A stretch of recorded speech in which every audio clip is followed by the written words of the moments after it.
క్రీస్తునందు ప్రియ దేవుని ప్రజలారా, దేవుని మహాప్రేమలో ఆయన వాత్సల్యతను ప్రార్థించి ఆశించిన రీతిగా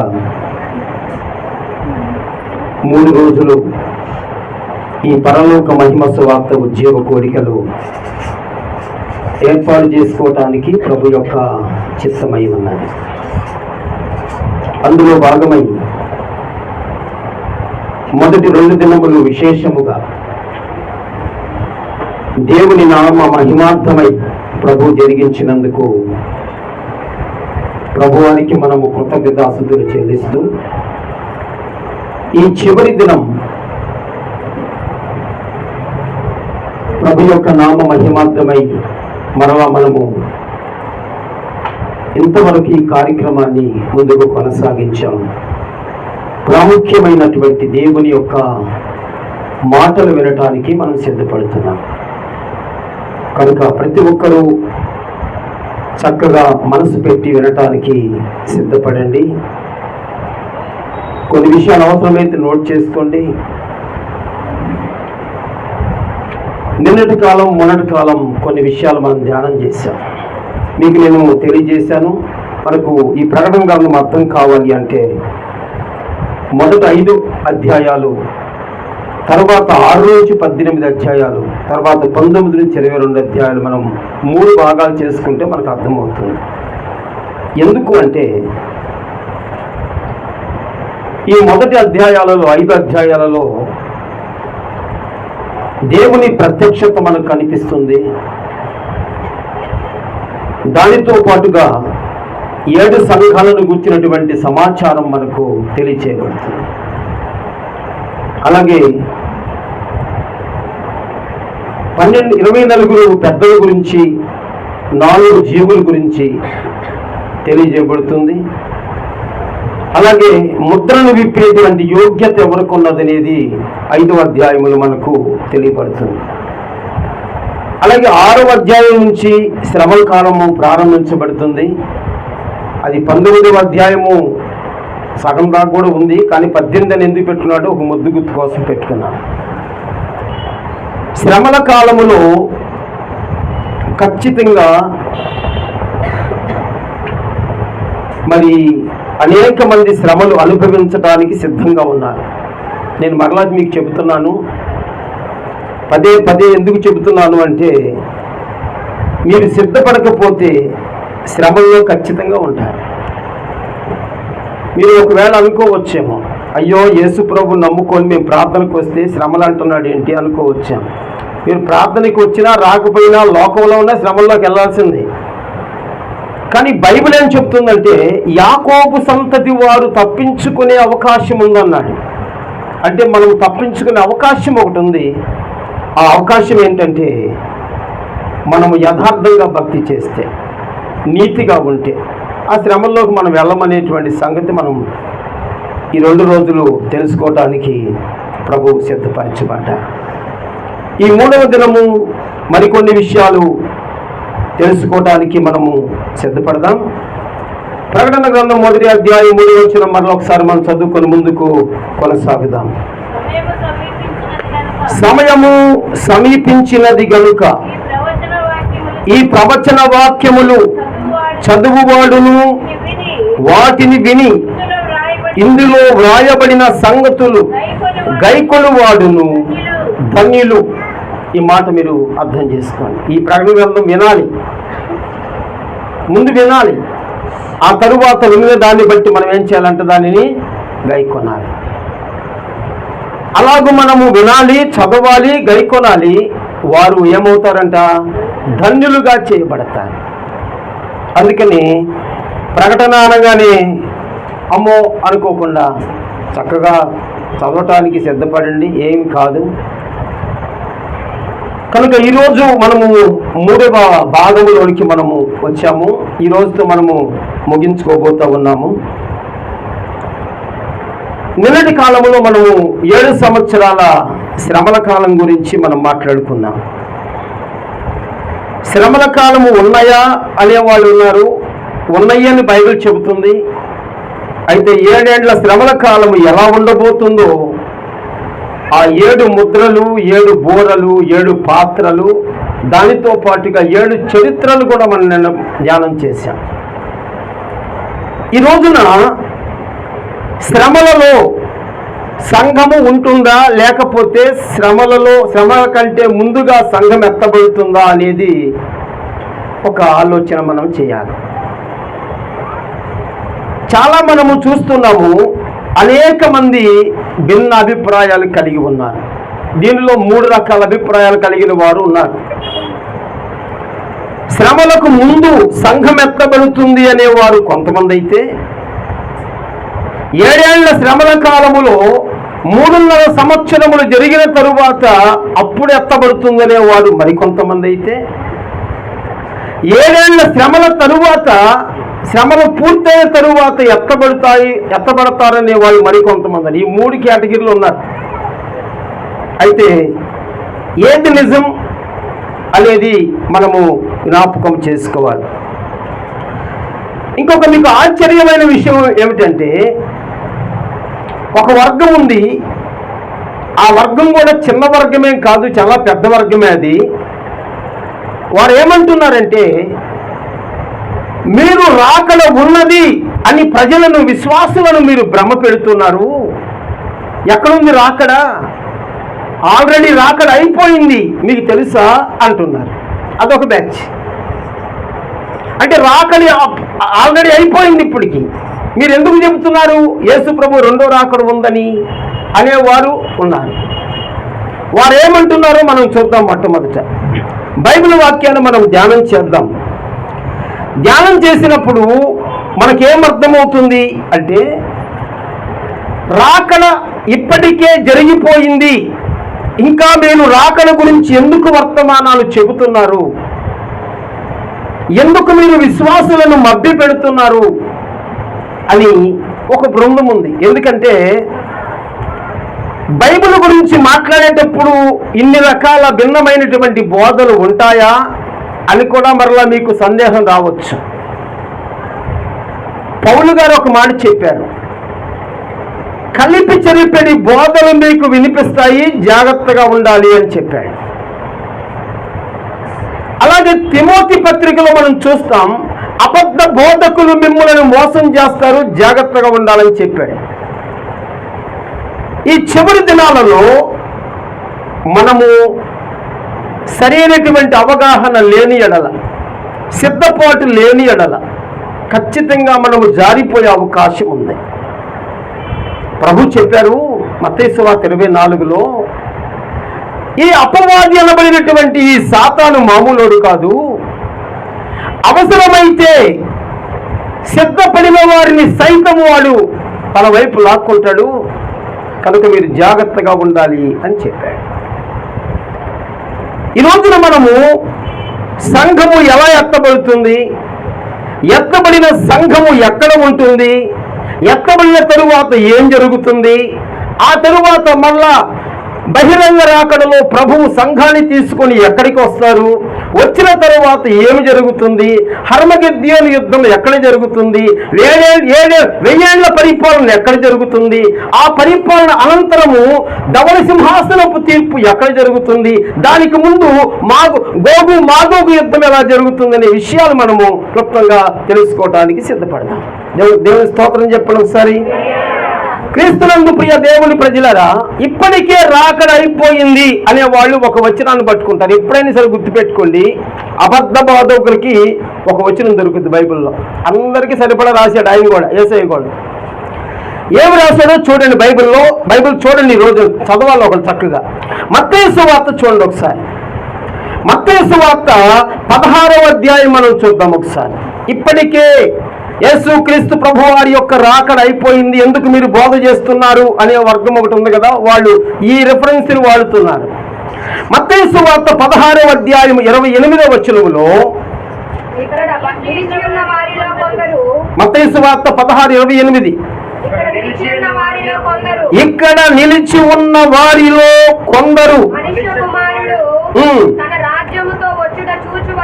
మనుష్య కుమారుడు తన రాజ్యముతో వచ్చుట చూచు వరకు మరణము రుచి చూడరు అని చెప్పిన మాట మనకు కనిపిస్తుంది.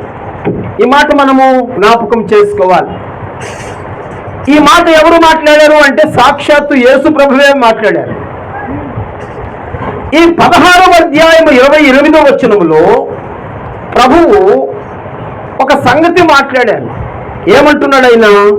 మనుష్య కుమారుడు తన రాజ్యముతో వచ్చుట చూచు వరకు మరణము రుచి చూడరు అని ఎవరు చెబుతున్నాడు? శిష్యులకు చెబుతున్నాడు. యేసు ప్రభు శిష్యులకు చెబుతున్నాడు. అంటే యేసు ప్రభు ఉన్నాడు, శిష్యులు కూడా ఉన్నారు. ఈ వాక్యాన్ని ఇప్పుడు బేస్ చేసుకుని ప్రపంచవ్యాప్తంగా ఒక అబద్ధ బోధ ఒకటి బయలుదేరింది. యేసు ప్రభు రాకడ అయిపోయింది అన్నట్లు. యేసు ప్రభు వారే చెప్పారు అని చెబుతున్నారు. ఏం చెప్పారు యేసు ప్రభు? మనుష్య కుమారుడు తన రాజ్యముతో వచ్చుట మీరు చూచు వరకు మీరు మరణము రుచి చూడరు, అంటే మీరు చనిపోరు అని చెప్పాడు. ఎవరికి చెప్పాడు? శిష్యులకు చెప్పాడు. ఈ మాటను వారు ఏమని చెబుతున్నారంటే, యేసుక్రీస్తు శిష్యులు బ్రతికి ఉన్నప్పుడే, అంటే క్రీస్తు శకము 30లోనే రాకడ అయిపోయింది అనేటువంటి ఒక బోధ ప్రపంచవ్యాప్తంగా మారుమోగుతూ ఉంది. దేవుని ప్రజలారా మనం గమనించాలి. ఇప్పుడు శిష్యులు ఒక్కరొక్కరుగా చంపబడ్డారు, చనిపోయారు. చివరిగా చనిపోయింది ఎవరు? యోహాను భక్తుడు. నిన్న మనం చెప్పుకున్నాం, ఆయన 90 ఏళ్ళు చనిపోయాడు. అంటే ఇప్పుడు ఏమనుకోవాలి? మొదటి శతాబ్దంలోనే రాకడ వచ్చేసింది అని తెలియని వాళ్ళు ఏమనుకుంటారంటే వచ్చేసింది కాబోలు అనుకుంటారు.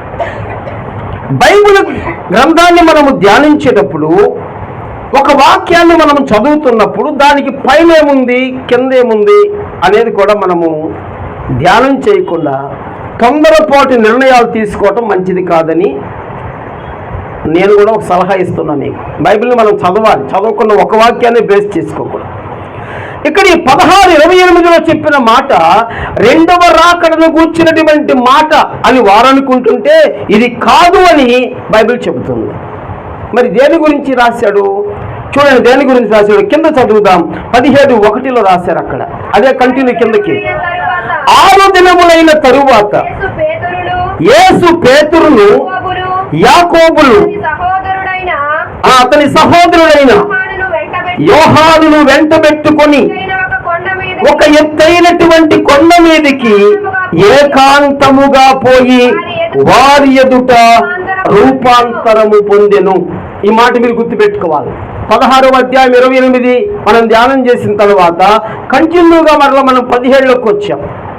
అంటే యేసు ప్రభు వారు చెప్పినటువంటి మాట రెండవ రాకడకు సంబంధించింది కాదు. ఇది ఆయన రూపాంతరము చెందడానికి ఆయన ముందు చెప్పినటువంటి మాట. దానిని మనం ముందుగా గమనించాలి. నేను రూపాంతరము చెందుతున్నాను అంటే దీంట్లో మనం ఏమర్థం చేసుకోవాలంటే యేసు ప్రభు వారు కొన్ని సూచనలు మనకు చేశారు. మీరు పునరుద్ధానము చెందుతారు అని చెప్పారు యేసు ప్రభు వారు. శిష్యులు ఏమనుకున్నారు? పునరుద్ధానము అంటే చనిపోయిన వాళ్ళు బ్రతకాలి కదా, అది ఎలా సాధ్యము అని వీరికి ఒక ఆలోచన కలిగింది. కానీ యేసు ప్రభు వారు హృదయ అంతరంగ రహస్యములను ఎరిగిన వాడు కనుక ఆ పునరుద్ధానం ఎలాగుంటుందో ఆయన చనిపోయి తిరిగి లేచి ఎలా ఉంటుందని చూపించాడు. నన్ను నమ్మిన వాడు కూడా ఇలాంటి పునరుద్ధానములో పాలు పొంగులు పొందుతారు అని చెప్పాడు. అలాగే నేను మొదటి రాకడలో గొర్రె పిల్లగా వచ్చాను, నేను మీ పాపములను విమోచించడానికి వచ్చాను, సిలువలో నేను బలి అయిపోయాను, తిరిగి వెళుతున్నాను, రెండవ రాకడలో తిరిగి వస్తాను అని చెప్పారు. ఎందుకు వస్తాడు? వస్తాడని గ్యారెంటీ ఏంటి? మళ్ళీ డౌట్. అందుకని ఆయన ప్రతిదానికి ఒక సూచన చూపిస్తాడు. ఆ సూచన ఇది. యేసుక్రీస్తు ప్రభువు వారు ఆయన ఒక ఎత్తైనటువంటి కొండ మీదకి వెళ్ళారు. శిష్యులను ముగ్గురిని తీసుకెళ్ళాడు. 12 మంది శిష్యులలో దగ్గరగా ఉండే శిష్యులు ముగ్గురు అని చెప్పుకున్నాం. పేతురు, యాకోబు, యోహాను. వీళ్ళ ముగ్గురిని తీసుకొని ఆయన ఒక కొండ మీదకి వెళ్ళారు. ఆ కొండ పేరు తాబోరు కొండ. దానిని మనము పాత నిబంధనలో తాబోరు, కొత్త నిబంధనలో రూపాంతరపు కొండ అంటున్నాం. ఆయన ఇప్పుడు ఆ కొండ మీదకి ఎందుకు వెళ్ళారు? ఊరికనే వెళ్ళలేదు ఆయన. రేపు రాబోయేటువంటి రెండవ రాకడను ముందుగానే ఆయన సూచనగా చూపించడానికి వెళ్ళాడు. మీకు అర్థమవుతుందా? ఇప్పుడు యేసు ప్రభు రెండో రాకడ ఉందని ఎలా నమ్మాలి? పునరుద్ధానం ఉందని ఎలా ఆయన నమ్మించాడో, రాకడ కూడా ఉందని ఈ రూపాంతరము ద్వారా ఆయన బయలుపరచడానికి ఈ పని చేశాడు. ఇప్పుడు ఈ కొండ మీదకి వెళ్ళిన తరువాత ఆయన రూపాంతరం పొందినప్పుడు శిష్యులు కూడా కంగారు పడ్డారు. ఎందుకు? అంతకుముందు యేసు ప్రభువుతో వీళ్ళు పరిచర్యకు వెళ్తున్నారు, వస్తున్నారు. కానీ రూపాంతరము చెందినటువంటి యేసు వేరు, అంతకుముందు పరిచర్య చేసే యేసు వేరుగా కనిపిస్తున్నాడు. ఆయన మహిమతో నింపబడిన యేసుగా, మనుష్య కుమారునిగా ఆ కొండ మీద కనిపిస్తున్నాడు. ఆయన ప్రశస్తమైనటువంటి తెల్లని వస్త్రములు ధరించాడు. ఆయన ఎలాగున్నాడంటే రెండవ రాకడలో ఇలా రాబోతున్నాడు అని వారిని ఇదిగో విశ్వాసములోనికి బలముగా నడిపించడానికి ఒక సూచన అక్కడ ఇవ్వబడింది. వారు ఆశ్చర్యపోయారు. ఓహో, ఇలా ఉంటుందా రాకడ అనుకున్నారు. రాకడను గురించి వారు ప్రజలకు చెప్పాలి కనుక లోకములోనికి వెళ్ళి వారు అపనమ్మకముతో సందేహముగా వారు ప్రకటన చేయకుండా వారు ఇప్పుడు ఈ రూపాంతరం చూసిన తరువాత వారికి చాలా ధైర్యం కలిగింది. ప్రియమైన వాళ్ళ, యేసు ప్రభు వారు రెండవ రాకడలో ఎలా రాబోతున్నారో ఆ రూపాంతరపు కొండ మీద అలా చూశారు. అయితే ఒక విషయం ఏంటంటే, ఆ రూపాంతరపు కొండ మీదకి ఎవరు వెళ్ళారు? యేసు ప్రభువుతో పాటుగా 3 శిష్యులు వెళ్ళారు. బాగా ఆలోచించండి. ఈ 3 శిష్యుల ముందట యేసు ప్రభు వారు రూపాంతరం చెందినప్పుడు హఠాత్తుగా 2 మనుషులు అక్కడికి వచ్చారంట. ఎవరు వాళ్ళు? చెప్పండి, ఎవరండి? ఒక ఆయన మోషే, ఇంకొక ఆయన ఏలియా. వీళ్ళు ఎందుకు వచ్చారు మరి? ఏమంటే అర్థమవుతుందా? ఇప్పుడు వీళ్ళు ఎందుకు వచ్చారు? రూపాంతరం చెందినప్పుడు శిష్యులను కదా నమ్మించాలి. వీళ్ళు ఎందుకు వచ్చారు మరి? అది కూడా మనం గ్రహించాలి. మోషే, ఏలియాలు ఎందుకు అక్కడికి వచ్చారు? రావలసిన పనేమిటి? అది కూడా మనం గ్రహించినప్పుడు మనము బైబిల్ని కనుక చదువుతుంటే ప్రకటనలో మనకు 11వ అధ్యాయములో నిన్న మనం చూసాము, 2 సాక్షులు మనకు కనిపిస్తారు. ఆ 2 సాక్షులు ఒకవేళ ఈ మోషే, ఏలియాలేనేమో అని ఈ రూపాంతరము కొండ మీద వీళ్ళు ప్రత్యక్షమైన దానిని బట్టి ఇంకా క్రైస్తవులలో ఒక పూర్తి నమ్మకం అనేది ప్రియులారా వారిలో ఏమండి ఉండిపోయింది. వీళ్ళు ఎందుకు వచ్చారు అంటే రేపు సాక్షులుగా రాబోతున్నారేమో అనేటువంటి ఒక నమ్మకం ఉంది. కానీ ఇక్కడ మనం తెలుసుకునే విషయం ఏమిటంటే, యేసు ప్రభువారు రూపాంతరం చెందారు అంటే అర్థం ఏంటంటే రేపు ఆయన ఇలా వస్తాడు రెండవ రాకలలో. అది శిష్యుల ముందు నమ్మాలి, ప్రపంచానికి తెలియచేయాలి. అయితే ఆ రూపాంతరములో ఏమి జరగబోతుంది అది కూడా చెప్పాలి కదా శిష్యులు లోకానికి. అందుకనే మోషే, ఏలియాలు వచ్చారు. వీళ్ళు రావాల్సినటువంటి కారణం ఏమిటంటే బాగా గుర్తుపెట్టుకోండి, రూపాంతరము చెందినప్పుడు అంటే బైబిల్ ఏముంది? దశలోనిక పత్రికలో ఆయన మధ్యాకాశమునకు వచ్చినప్పుడు, బూర మోగినప్పుడు ముందుగా ఎవరు లేస్తారంటే అండి, చనిపోయి విశ్వాసముతో రక్షణ పొందినటువంటి వారు, సమాధులలో ఉన్నవారు మొట్టమొదట లేస్తారు. గుర్తుపెట్టుకోవాలి. ఏనండి చదవద్దు, ఇప్పుడేముంది? ముందు చనిపోయిన వారు లభిస్తారు. ఆ తరువాత సజీవులుగా ఎంతమంది అయితే ఉంటారో వారు కూడా ఈ శరీరములు మార్చబడి మహిమా శరీరములు ధరించుకొని వారు కూడా వెళ్ళిపోతారు. దీనికి సూచనగా వీళ్ళిద్దరు వచ్చారు. గుర్తుపెట్టుకోవాలి. అంటే అర్థమేంటి? మోషే చనిపోయాడు. మోషే మంచి విశ్వాసము, మంచి భక్తిని కొనసాగించి ఆయన ఏం చేశాడంటే ఆయన ఈ లోకంలో చనిపోయాడు. అంటే మోషే చనిపోయాడు. చనిపోయిన మోషే రూపాంతరంలో కనిపించినట్లుగా రేపు మీరు కూడా పునరుద్ధానములో కనిపిస్తారు అని చెప్పటానికి అక్కడికి మోషే వచ్చాడు. ఏలియా ఎందుకు వచ్చాడు? ఏలియా మరణము చూడని వాడు. ఏలియా మరణము లేనివాడు అంటే చనిపోనివాడు. చనిపోనివారు కూడా, చనిపోకుండా ఉన్నవారు కూడా, అప్పటికి సజీవులుగా ఉన్నవారు కూడా ఏలియా ఎట్లా వచ్చాడు రూపాంతరములో, మీరు కూడా యేసు ప్రభుని ఎదుర్కొంటారు మహిమా శరీరాలతో అని చెప్పటానికి ఈ రూపాంతరము కొండ మీద యేసు ప్రభు వారు ఒక సూచన చేశారు. ఆ సూచన గురించినటువంటి మాట ముందు ఆ 16:28లో ప్రభు తెలియజేశారు. దానిని పట్టుకొని యేసు ప్రభు రాకడైపోయింది అంటే ఎట్లా కుదురుతుంది? అది రూపాంతరపు కొండ మీద జరగవలసినటువంటి కార్యాలను బట్టి ప్రభు చేసినటువంటి ఆ స్టేట్మెంటు లేదా ఆ సూచన అని మనం చెప్పుకోవాలి. ఇప్పటికీ కూడా ఆ తాబోరు కొండ మీద ఒక ఆలయం కట్టబడి ఉంది. ఆ తాబోరు కొండ మీద ఒక ఆలయం కట్టబడి ఉంది. ఆ ఆలయములో యేసుక్రీస్తు ప్రభువుల వారు ఈ 3 శిష్యులను తీసుకొని వెళ్ళి రూపాంతరము చెందినటువంటి సంగతులు, అక్కడికి ఏలియా మోషే వచ్చినటువంటి సంగతులు ఆధారాలతో ఇప్పటి వరకు కూడా భద్రపరిచినట్లుగా ప్రియులరా చరిత్ర తెలియచేస్తా ఉంది. కనుక ఇక్కడ యేసు ప్రభు వారు ఏమండి ఇప్పటికే రూపాంతరము చెందారు అని మనం ఎప్పుడు కూడా భ్రమ చెందకూడదు. ఎందుకంటే అలా భ్రమ చెందించేటువంటి వారు ఈ కడవరి కాలాలలో అబద్ధ క్రీస్తులు ప్రియులరా అనేక మంది వస్తారు అనేటువంటి విషయాన్ని మనము జ్ఞాపకము చేసుకుంటూ ఉండాలి. దేవునికి స్తోత్రం, హల్లెలూయా.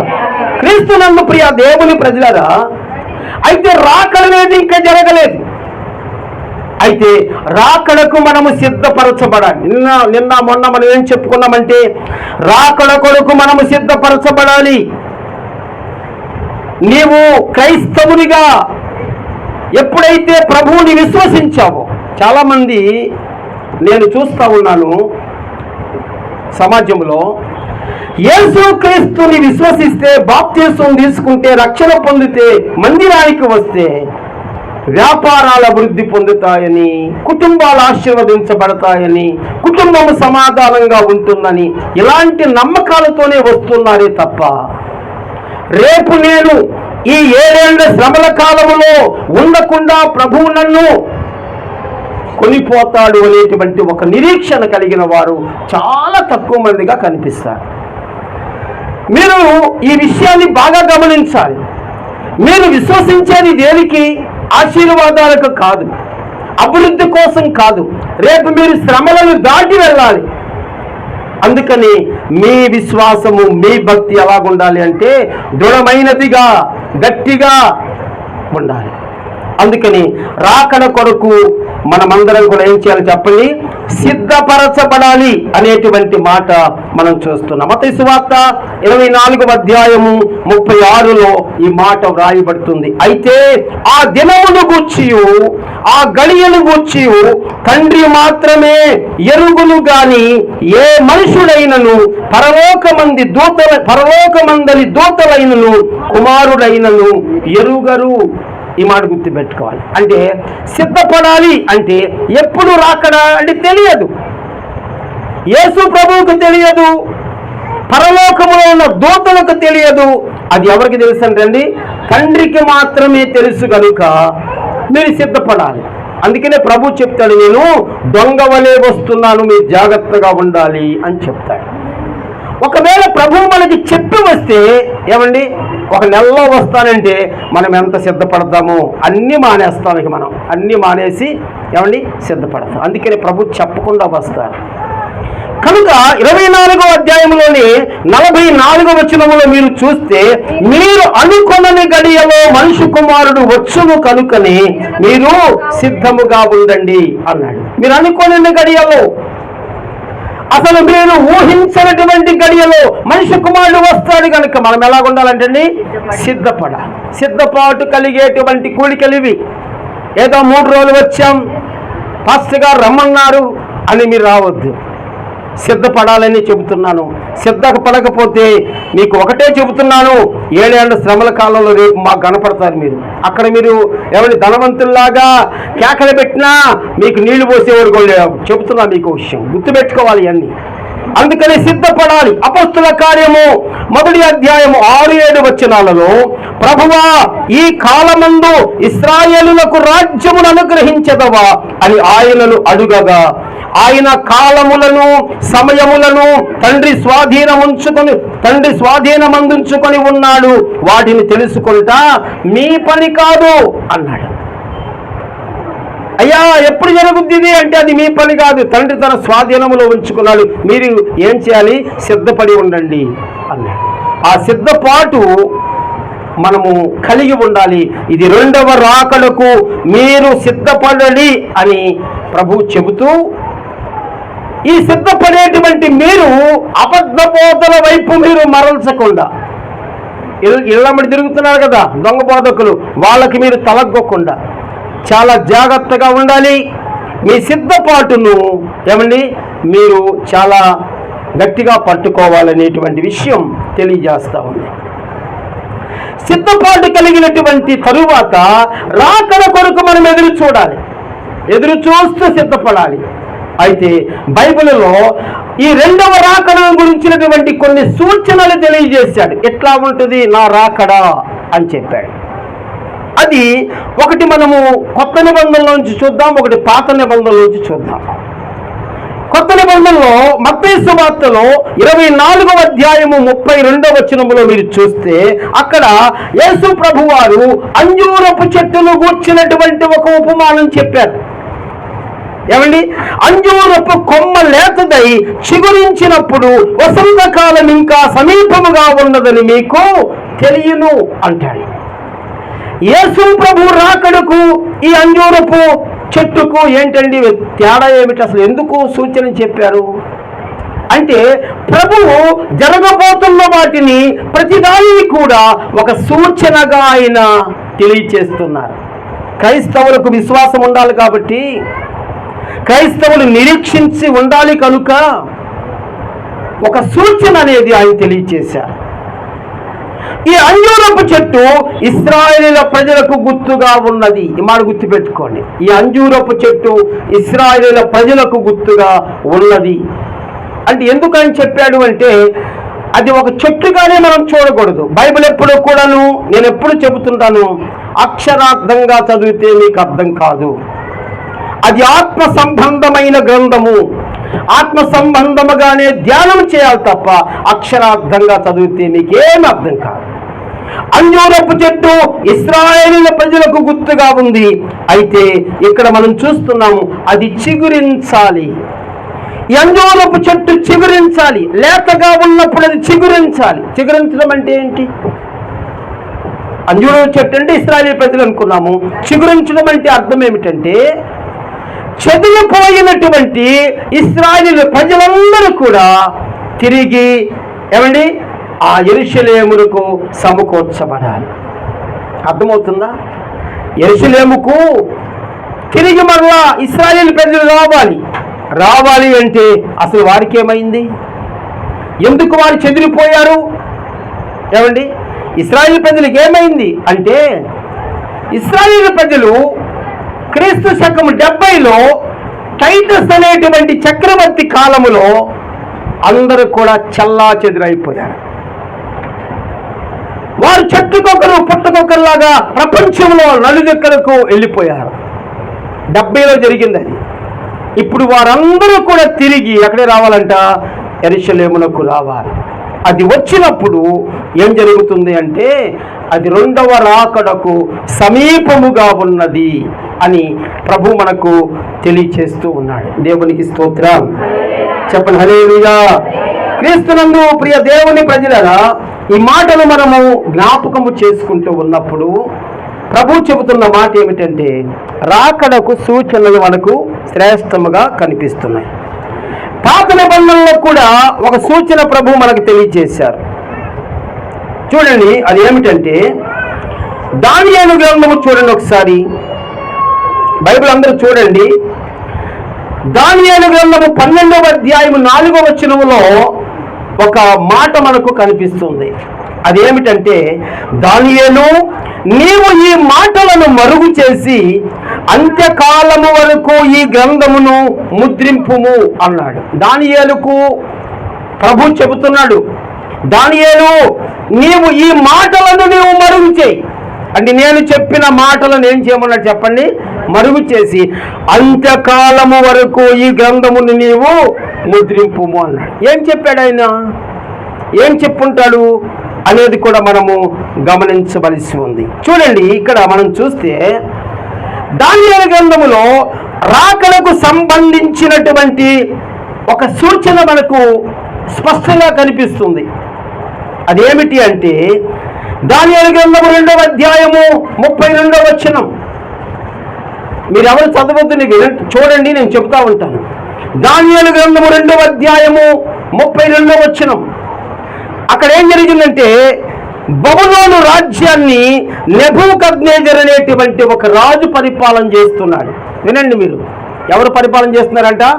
నెబూకద్నెజరు అనే రాజు బబులోను దేశాన్ని పరిపాలన చేస్తున్నాడు.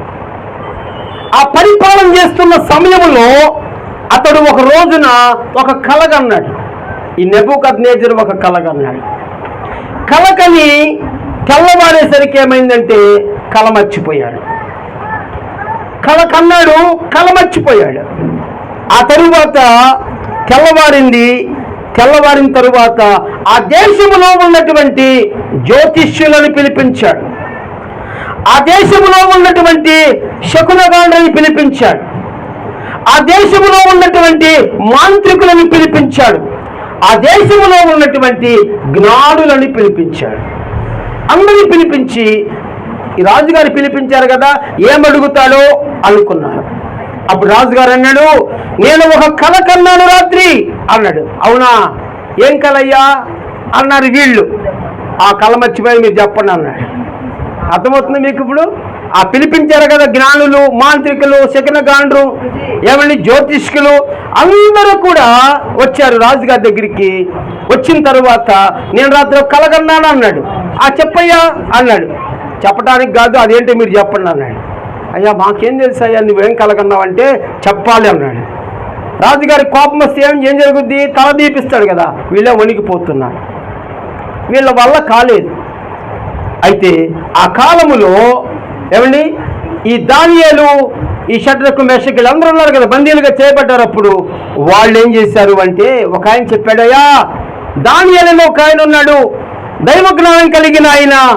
ఆ దానియేలుని పిలిపిస్తే మీ సమస్యకు పరిష్కారం జరుగుతుంది అన్నాడు. అయితే అక్కడ దానియేలుని పిలిపించారు. దానియేలుని పిలిపించి దానియేలుకు చెప్పాడు ఈ నెబూకద్నెజరు రాజు. ఏం చెప్పాడు? అయ్యా రాత్రి ఒక కల కన్నాను, నేను మర్చిపోయాను, ఎవరు చెప్పలేకపోతున్నారు, నువ్వేమన్నా చెప్పగలవా అన్నాడు. అప్పుడు ఈయన చిన్న ప్రార్థన చేసుకొని చెబుతా అన్నాడు. అప్పుడు రాజుగారు వింటున్నాడు. అయ్యా నేను చెబుతున్నాను, మీరు జాగ్రత్తగా వినండి అన్నాడు. అప్పుడు ఈ రాజుగారు వింటున్నాడు, నెబూకద్నెజరు రాజు వింటున్నాడు. ఏం చెబుతున్నాడు? రాత్రి నీకు కలలో ఒక పెద్ద ప్రతిమ కనపడింది, ఒక పెద్ద బొమ్మ కనపడింది అంటే అవును అదే కనపడింది అన్నాడు ఈయన. అప్పుడు ఆయన అంటున్నాడు, ఆ ప్రతిమ 5 విధములుగా ఉంది అన్నాడు. జాగ్రత్తగా వినాలా మీరు, రాకడ సంగతులు ఇక్కడ మనకు అర్థమవుతున్నాయి. ఆ ప్రతిమ 5 విధాలుగా కనిపిస్తుంది. మొదటి భాగం ఏమిటంటే ఆ ప్రతిమ యొక్క శిరస్సు అంటే తల బంగారు, మేలిమి బంగారుతో చేయబడింది. చెప్పాలి మీరు, చెప్పండి. ఆ తల అంతా దేంతో చేయబడింది అంటే అండి, మేలిమి బంగారుతో చేయబడింది. అంటే ఆ బొమ్మ ఉంది, ప్రతిమ ఒక మానవ రూపంతో ఉంది, పైనుంచి కిందకు వస్తున్నాడు ఆయన. అయ్యా దాని తల మేలిమి బంగారుతో చేయబడింది అన్నాడు. అవునన్నాడు ఈయన, కలగన్నాడు కదా. రెండవదిగా ఆయన అంటున్నాడు, దాని భుజములు, ఆ ప్రతిమ యొక్క భుజములు, ఈ చస్టి రొమ్ము వెండితో చేయబడినవి అన్నాడు. అవునవును అన్నాడు ఈయన. మూడవదిగా ఆయన అంటాడు, ఈ ఉదరము అంటే ఈ పొట్ట, ఈ తొడలు ఇత్తడివి అన్నాడు ఆయన. అవునవును అన్నాడు. తలయేమో చెప్పండి, తలయేమో బంగారం, చెప్పండి. ఈ రొమ్ములు, ఈ యొక్క భుజములేమో వెండివి, ఈ పొట్టేమో, ఈ తొడలేమో ఇత్తడివి. ఇంకా కొంచెం కిందకు వస్తే మోకాళ్ళు వరకు ఇనుపవి. ఇంకా కొంచెం కిందకు వస్తే పాదాలంట మట్టితోనూ ఇనుముతోనూ చెయ్యబడినవి అన్నాడు. అప్పుడు రాజుగారు కరెక్ట్గా చెప్పవయ్య నువ్వు, మరి ఏంటి దానికి భావం ఏంటి అని అడిగాడు. అప్పుడు ఈ దానియేలు దానికి భావం కూడా చెబుతున్నాడు. ఆ భావం ఏమిటి అంటే, ఆ శిరస్సు నువ్వే అన్నాడు. ఆ మేలిమి బంగారుతో చేసినటువంటి శిరస్సు నువ్వే అన్నాడు. అవును నేనా అన్నాడు. అంటే గుర్తుపెట్టుకోండి, ఇక్కడ 5 భాగాలు మనకు కనిపిస్తున్నాయి. ఒకటి తల, గుర్తుపెట్టుకోవాలి. ఈ తల మేలిమి బంగారుతో చెయ్యబడింది. అది నీవే అని ఎందుకన్నాడంటే దానియేలు, ఆ తల మేలిమి బంగారుతో చేయబడింది, బబులోను సామ్రాజ్యము అన్నాడు. దేవునికి స్తోత్రం చెప్పండి. అంటే ఇవి 5 సామ్రాజ్యాలుగా చేయబడుతున్నాయి. ఆ ప్రతిమలో ఉన్నటువంటి సంగతులు చెబుతున్నాడు ఆయన. ఆ మేలిమి బంగారుతో చేయబడినటువంటి ఆ శిరస్సు బబులోను సామ్రాజ్యం. ఇప్పుడు ఈ బబులోను సామ్రాజ్యములో 5 రాజులు పరిపాలన చేశారు. ఈ బబులోను సామ్రాజ్యములో 5 రాజులు పరిపాలన చేశారు. అయితే క్రీస్తుకు పూర్వము 606లో ఈ బబులోను ప్రారంభించబడింది ఈ సామ్రాజ్యము. అయితే ఈ 5లో ఏమండి ప్రముఖమైనటువంటి, అంటే పేరుగాంచినటువంటి రాజులు ఉంటారు. అందరూ పేరుగాంచిన వాళ్ళు కాదు కదా. ఈ 5లో పేరుగాంచిన వాళ్ళు ఎవరంటే, ఒక అతను నెబుకద్నెజరు, ఒక ఆయన బెల్షాజర్. గుర్తుపెట్టుకోవాలి మీరు. ఇది మొదటి పాయింట్. రెండవది, మనం కిందకు వస్తే వెండితో చేయబడింది అని చెప్పండి. వెండితో ఏం చేయబడింది? వెండితో భుజములను ఈ రొమ్ములు చేయబడ్డాయి. వెండితో చేయబడినటువంటి ఈ భుజములు ఈ రొమ్ము దేనికి సాదృశ్యం అంటే, దానియేలు చెబుతున్నాడు, మాదియా పారసీక రాజ్యములు ఇవి అన్నాడు. మాదియా పారసీక రాజ్యములు అంటే బబులోను సామ్రాజ్యములు ఎప్పుడైతే కూలిపోతుందో ఆ బబులోను సామ్రాజ్యము తర్వాత వచ్చే రాజ్యము మాదియా పారసీక రాజ్యం. ఈ రాజ్యము క్రీస్తు పూర్వం 539 నుండి 331 వరకు పరిపాలన జరిగింది. 539 నుంచి 331 వరకు రాజ్య పరిపాలన జరిగింది ఈ పారసీక రాజ్యం. అయితే దీనిలో ఈ ప్రభుత్వములో ప్రముఖులు ఎవరు అంటే మనం చూస్తాము, కోరేషు మనకు కనిపిస్తాడు. ఈ పారసీక రాజ్యంలో చాలా మంది ఉన్నప్పటికీ కూడా ప్రముఖులలో ఒకడు కోరేషు మనకు కనిపిస్తాడు. మూడవదిగా మనం చూస్తే ఇత్తడితో చేయబడింది ఏమిటి చెప్పండి? తొడలు, ఉదరం. ఈ ఇత్తడితో చేయబడిన తొడలు, ఉదరము దేనికి సాదృశ్యం అంటే గ్రీకు సామ్రాజ్యం. గ్రీకు సామ్రాజ్యం ఎప్పుడు వచ్చిందంటే 331 క్రీస్తు పూర్వం నుంచి 187 వరకు అది పరిపాలన చేసింది. ఈ ప్రభుత్వంలో ప్రముఖులు ఎవరంటే గ్రీకు సామ్రాజ్యములో అలెగ్జాండర్. అది గ్రీకు సామ్రాజ్యం. నాలుగవదిగా ఇనుముతో చేయబడింది. ఇనుముతో ఏం చేయబడింది? మోకాళ్ళు. గుర్తుపెట్టుకోండి, ఈ ఇనుముతో చేయబడిన సామ్రాజ్యము రోమా సామ్రాజ్యం. అంటే ఒకదాని తర్వాత ఒకటి వస్తా ఉన్నాయి. ఇది రోమా సామ్రాజ్యం. ఇది క్రీస్తు పూర్వము 168 మొదలుకొని క్రీస్తు శకం 470 దాకా పనిచేసింది. ఈ రోమా సామ్రాజ్యములో ప్రముఖులు ఎవరు అంటే సీజర్ అగస్టిస్, ఆ తర్వాత టైటస్. వీళ్ళు చాలా ప్రముఖులుగా ఈ రోమా ప్రభుత్వములో ఉండటం జరిగింది. అందుకనే ఇక్కడ మనం చూస్తాము, ఈ సీజర్ అగస్టిస్ కాలములోనే ఏమండి యెరూషలేములో జనాభా లెక్కలు ప్రారంభించబడ్డాయి. మీకు జ్ఞాపకాలు చెబుతున్నా. ఈ జనాభా లెక్కల కోసమే యేసోపు మరియా నజరేతు నుంచి బెత్లెహేములకు వెళ్ళి యేసు ప్రభువుని అక్కడ కనటం జరిగింది.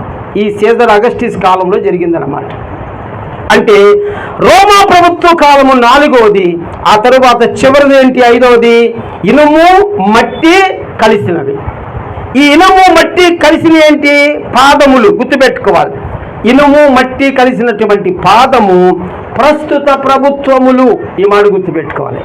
ఒకటేమో బబులోను సామ్రాజ్యం, రెండవదేమో మాదియా పారసీక సామ్రాజ్యం, మూడవదేమో గ్రీకు సామ్రాజ్యం, నాలుగవదేమో రోమా సామ్రాజ్యం, ఐదవదేమో ప్రస్తుతం ఉన్నటువంటి ప్రభుత్వాలు.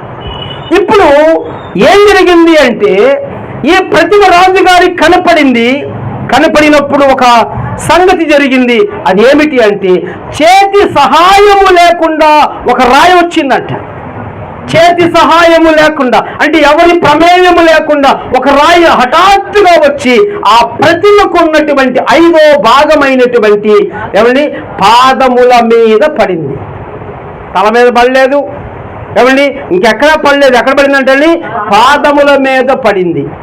అంటే ఇక్కడ మనం ఒకటి అర్థం చేసుకోవాలి, ఇది ఒక సూచన. ఏమిటి సూచన? ఇక్కడ నెబూకద్నెజరుకి ఒక ప్రతిమ కనపడింది. 5 రాజ్యాలు మనకు కనిపించాయి అక్కడ. అంటే యేసు ప్రభు యొక్క రెండవ రాకడ ఏమండి బబులోను సామ్రాజ్యములో రాలేదు, ఆ తరువాత పారసీక రాజ్యములో రాలేదు, ఆ తర్వాత గ్రీకు రాజ్యములో రాలేదు, ఆ తర్వాత రోమా ప్రభుత్వంలో కూడా రాలేదు. ఆ రాయి ఎక్కడ పడిందంటండి? పాదాల మీద పడింది. అంటే ప్రస్తుతమున్న ప్రభుత్వాలున్న కాలములో యేసు ప్రభు రాబోతున్నాడు అని ఒక సూచన. దేవుని స్తోత్రం చెప్పండి, అందరు చెప్పాలి హల్లెలూయా. అంటే యేసు ప్రభు వారు ఇప్పుడు ప్రస్తుతము రాబోతున్నారు. ముందున్నటువంటి రాజ్యాల్లో ఆయన రాలేదు, ఇప్పుడు ఆయన రాబోతున్నాడు అనేది ఒక బలమైనటువంటి సూచన. అయితే చేతి సహాయము లేని రాయి, అది గుర్తుపెట్టుకోవాలి. చేతి సహాయము లేని రాయి అనే మాట మీకు యెషయా గ్రంథము 28:16లో కనిపిస్తుంది. ఏమిటి అంటే సియోనులో పునాదిగా రాతిని వేసిన వాడును నేనే, అది పరిశోధింపబడిన రాయి, అమూల్యమైన తలరాయి, స్థిరమైన పునాది అయిన మూలరాయి. అది ఎవరో కాదు, మన ప్రభువైన యేసుక్రీస్తు. అంత మాత్రమే కాదు, చేతి సహాయము లేక తీయబడిన రాయి అంటే ఇంకొక మాట కూడా అర్థం చేసుకోవచ్చు. ఏమిటంటే పురుషుని సహాయము లేకుండా స్త్రీ గర్భములో నుంచి లోకానికి వచ్చిన వాడు అని కూడా అర్థం చేసుకోవచ్చు. అంటే యేసు ప్రభు రేపు రాకడలో, రెండవ రాకడలో ఆయన రాబోతున్నాడు.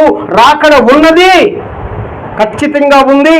అది ప్రస్తుత ప్రభుత్వాల్లో జరగబోతుంది అని ఏమని ఆ దానియేలు గ్రంథములో ఒక సూచన మనం చూడటం అనేది జరిగింది అనేటువంటి విషయాన్ని జ్ఞాపకం చేసుకోవాలి. అంటే మొత్తానికి సూచనలు ఏం చెబుతున్నాయి? ప్రస్తుత దినాలలో జరుగుతూ ఉన్నాయి, ఇంకా జరగలేదు, ఖచ్చితంగా రెండవ రాకడ ఉంది అని ప్రభు మనకు తెలియచేస్తూ ఉన్నారు. దేవునికి స్తోత్రం. అయితే సంఘం ఎప్పుడు ఎత్తబడుతుంది అనే మాట కూడా మరలా మనకు ఒక ఆలోచన కలుగుతుంది. దానికి పౌలు గారు చెబుతూ అంటున్నాడు, దశలోనికి రాసిన మొదటి పత్రిక 4వ అధ్యాయము 13 నుంచి మనం చూస్తే, సహోదరులారా, నిరీక్షణ లేని ఇతరుల వలె మీరు దుఃఖపడకుండా నిమిత్తము నిద్రించుచున్న వారిని గురించి మీకు తెలియకుండుట మాకిష్టము లేదు. యేసు మృతి పొంది తిరిగి లేచెనని మనము నమ్మిన యెడల అదే ప్రకారము యేసునందు నిద్రించిన వారిని దేవుడు ఆయనతో కూడా వెంట పెట్టుకుని వచ్చును. మేము ప్రభువు మాటలను బట్టి మీతో చెప్పులదేమనగా, ప్రభువు రాకడ వరకు సజీవులమై నిలిచి ఉండు మనము నిద్రించు వారి కంటే ముందుగా ఆయన సన్నిధి చేరము. ఆర్భాటముతోను ప్రధాన దూత శబ్దముతోను దేవుని పూలతోను పరలోకము నుంచి ప్రభు దిగివచ్చును. క్రీస్తునందుండి ఉత్తరైన వారు మొదలలేతురు. ఆ మీద సజీవులమై నిలుచు మనము వారితో కూడా ఏకముగా ప్రభువుని ఎదుర్కొంటకు ఆకాశ మండలమునకు మేఘముల మీద కొనిపోబడుదుము. ఆ మాట మీరు అండర్లైన్ చేసుకోవాలి. చాలామంది ఈ రాకడ విషయంలో కొంత మళ్ళా వివాదం సృష్టించారు. ఏమిటి అంటే యేసు ప్రభు వారి యొక్క రెండవ రాకడ గుర్తుపెట్టుకోండి, 2 దశలుగా ఉంటుంది అని మనం చెబుతున్నాం. ఆ 2 దశలు ఏమిటంటే, ఒకటి రహస్య రాకడ, రెండవది బహిరంగ రాకడ. రహస్య రాకడలో ఆయన మధ్యాకాశములోకి వరకే వస్తారు, భూమి మీదకి రారు. మధ్యాకాశములకు వచ్చి ఆయన తన దూతల సమూహముతో వచ్చి ఒక బోర ఊదినప్పుడు ముందు సమాధులలో ఉన్నవారు లేస్తారు, ఆ తరువాత సజీవులుగా ఉన్నవారు ఏమని మేఘముల మీద కొనిపోబడుదురు అని ఇక్కడ రాస్తుంది. చాలామంది ఏమంటున్నారంటే సంఘం ఎత్తబడుతుందని ఎక్కడుంది చూపించండి బైబిల్లో అంటున్నారు. ప్రతిదానికి వాదనండి. అక్షరార్థంగా అది లేకపోవచ్చు, నేను అదే చెప్పుకున్నా. కొన్ని విషయాలు అక్షరార్థంగా కనిపించవు మనకి, కానీ లోతుగా ధ్యానం చేయవలసి ఉంది. ఇక్కడ ఏం రాశాడు? ఆకాశ మండలములకు మేఘముల మీద కొనిపోబడుదుము. అంటే మనుషులను లేచిపోతారా?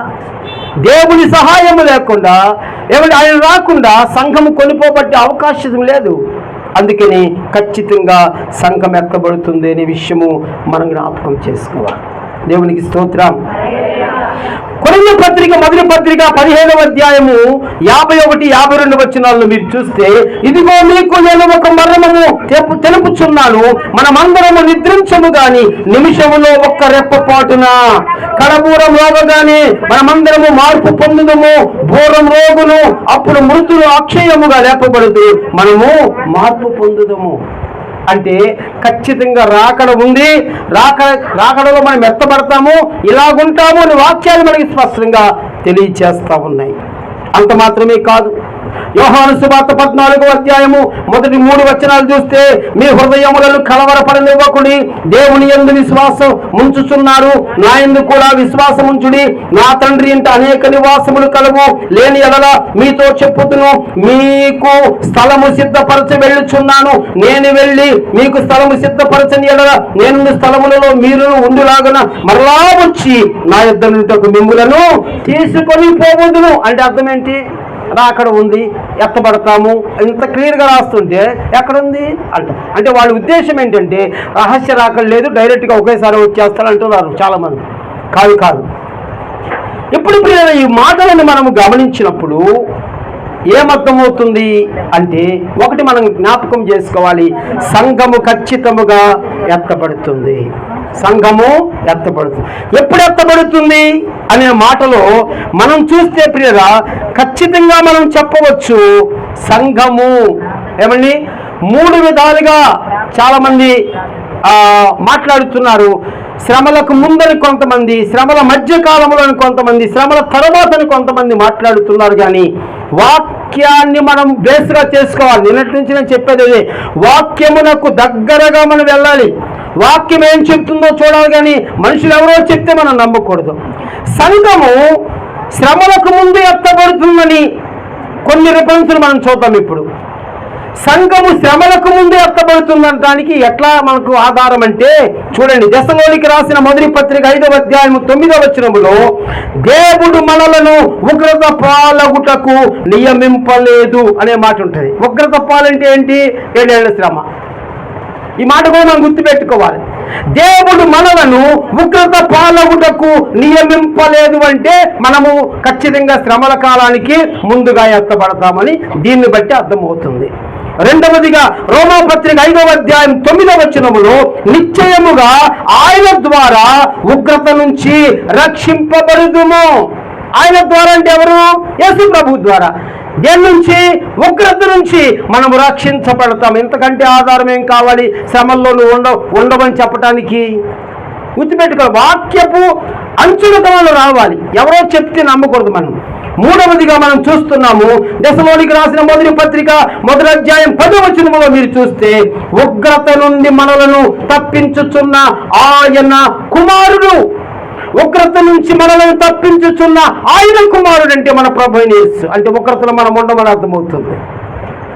4వదిగా మీరు చూస్తే ప్రకటన 3:10లో మీరు చూస్తారు, రాబోవు శోధన కాలములో నేను నిన్ను కాపాడేదను.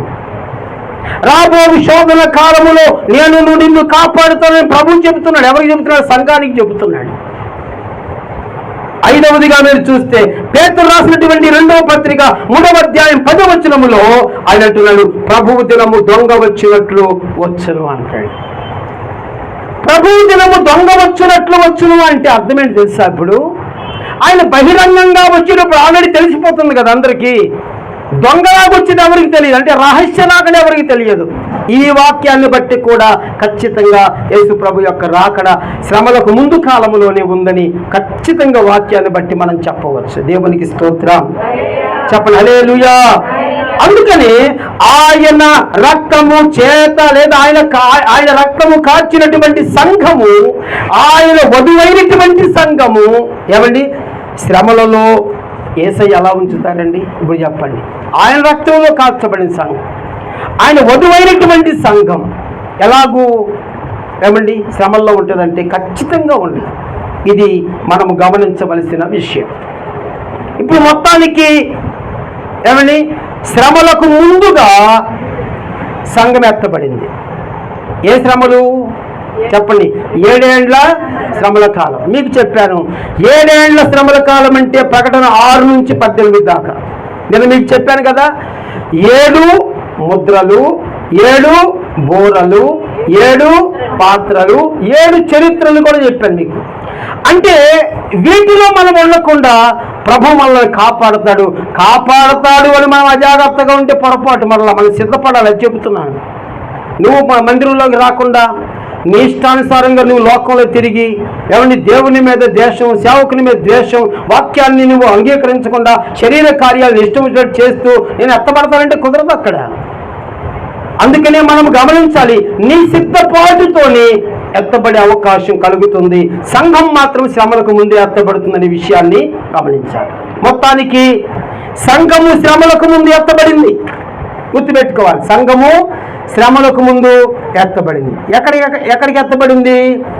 అది మధ్యాకాశములకు ఎత్తబడింది. ఎప్పుడైతే సంఘము మధ్యాకాశములకు ఎత్తబడిందో విడువబడిన ప్రజలకు చెప్పండి ఏం స్టార్ట్ అవుతుందంట? 7 ఏండ్ల శ్రమల కాలము ప్రారంభించబడుతుంది. ఇక్కడ వెంటనే శ్రమలు ప్రారంభించబడతాయి. సంఘము మధ్యాకాశములోనికి వెళ్ళిపోతుంది. ఎంతకాలం ఉంటారు మధ్యాకాశములో అంటే? 7 సంవత్సరాలు ఉంటారు. ఇది కూడా గుర్తుపెట్టుకోండి, సంఘము మధ్యాకాశములో 7 సంవత్సరాలు ఉంటుంది. ఒక ఆయన అన్నాడు, పాస్టర్ గారే ఏం చేస్తుందండి అన్నాడు. అంటే అందరూ అంటూ ఉంటారు కదా, అది విందు కాలము అంటే పలావ్ పెడతారండి, మంచి మంచి భోజనాలు పెడతారు అక్కడ అన్నాడు. ఏమండి, ఎప్పుడు చూసినా తిండేనండి. ఏమండి, గుర్తుపెట్టుకోవాలి, విందు కాలం అని ఎందుకంటారంటే మామూలుగా అది ఉపమానంగా చెప్పారంతే. 7 సంవత్సరాల కాలములో ఎత్తబడినటువంటి సంఘము మధ్యాకాశములో ఉంటుంది. గుర్తుపెట్టుకోవాలి, కొంచెం వినండి, మనసు పెట్టుకొని. ఏం చేస్తుంది అక్కడ మధ్యాకాశంలో? ఏం చేస్తుంది అంటే ఎత్తబడిన సంఘము 7 సంవత్సరాలు యేసుక్రీస్తుతో కూడా ఉంటుంది. అయితే ఆ 7 సంవత్సరాలు ఏం జరుగుతుంది అంటే న్యాయసింహాసనపు తీర్పు జరుగుతుంది. అది గుర్తుపెట్టుకోవాలి.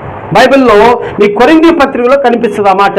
న్యాయసింహాసనపు తీర్పు అని ఒకటి కనిపిస్తుంది, ధవల సింహాసనపు తీర్పు అని ఒకటి కనిపిస్తుంది. అయితే న్యాయసింహాసనపు తీర్పుకు ధవల సింహాసనపు తీర్పుకు వ్యత్యాసం ఏంటో మనం చూద్దాం. ఇప్పుడు న్యాయసింహాసనపు తీర్పులో ఏమండి ఎత్తబడిన సంఘం ఉంటుంది. ఎవరైతే యథార్థముగా భక్తి చేస్తారో, ఎవరైతే యేసుక్రీస్తు కొరకు ఏమండి విశ్వాసముతో కష్టపడతారో, ప్రయాసపడతారో ఏమండి వారు మాత్రమే ఎత్తబడతారు. రక్షింపబడిన వాళ్ళందరూ కాదండి. మళ్ళా చెబుతున్నాను, నేను మీకు చెప్పాను, రక్షింపబడిన వాళ్ళు సగం 50% ఎత్తబడతారు. ఎందుకంటే అంతా కూడా గలిబిలిగా ఉంటుంది. అందుకని సిద్ధపాటు కలిగి ఉండాలి. ఈ ఎత్తబడినటువంటి సంఘము 7 సంవత్సరాలలో న్యాయసింహాసనపు తీర్పులో ఉంటుంది. న్యాయసింహాసనపు తీర్పు అంటే అర్థం ఏంటంటే విశ్వాసులకు తీర్పు తీర్చేది కాదది. అక్కడ కూడా తీర్పు ఉంటుందా మాకు అంటే కాదు. ఈ న్యాయసింహాసనపు తీర్పు అంటే అర్థం ఏమిటంటే మీరు భూమి మీద యేసుక్రీస్తును నమ్మినది మొదలు సంఘము ఎక్కబడేంత వరకు ఎంత కష్టపడ్డారో, ఎంత విశ్వాసము చూపించారో, ఎంత భక్తిని కలిగి ఉన్నారో, ఎంత ప్రయాస మీరు కలిగి ఉన్నారో, దేవుని కొరకు ఎంత డబ్బు మీరు ఖర్చు పెట్టారో, మందిర పనిలో మీరు ఎంత పాలుభాగస్తులయ్యారో అన్ని రికార్డు చేయబడి ఉంటుంది. అక్కడ ఆయన కొడతాడు, పెద్ద LED టీవీ ఉంటుంది అక్కడ, చెబుతున్నా ఊరికని, అది కొట్టంగానే వస్తుంది. మార్తమ్మ అన్ననుకో, మార్తమ్మ నిల్, పరలోకి వచ్చింది మార్తమ్మ నిల్. ఏమి నిల్లు? 7 రోజులు కూడా అయ్యా వంట చేసేటప్పుడు తప్పించుకొని పోయిద్దయ్యా, అంట్లు కావాలని వెళ్ళిపోయిద్దయ్యా, కడుపులో నొప్పి అంటుందయ్యా. మందిరం పని అయ్యా, మందిరం పని మాకెందుకు? ఇంకేంటి మరి మీటింగ్లు పెడుతున్నాడు, నా ఉన్నవాళ్ళు ఎత్తారులే, మా సంబంధం లేదు, ఇంకేంటి మరి, ఇక అంతే, అన్ని నిల్లు. అందుకని ఒకవేళ నీవు వచ్చినా పక్కన నుంచి చూడటమే, గుర్తుపెట్టుకోవాలి. మరి న్యాయసింహాసనపు తీర్పులో ఏం జరుగుతుంది అంటే ఎవరైతే యేసు ప్రభు కొరకు కష్టపడ్డారో, ఎవరైతే యేసు ప్రభు కొరకు దూషించబడ్డారో, అవమానించబడ్డారో, ఉమ్మివేయబడ్డారో, తృణీకరించబడ్డారో వారందరికీ అక్కడ ఈ న్యాయసింహాసనపు తీర్పులో బహుమతుల ప్రదానము జరగబోతా ఉంది. చెప్పండి, ఏ ప్రదానం అంట? బహుమతులు.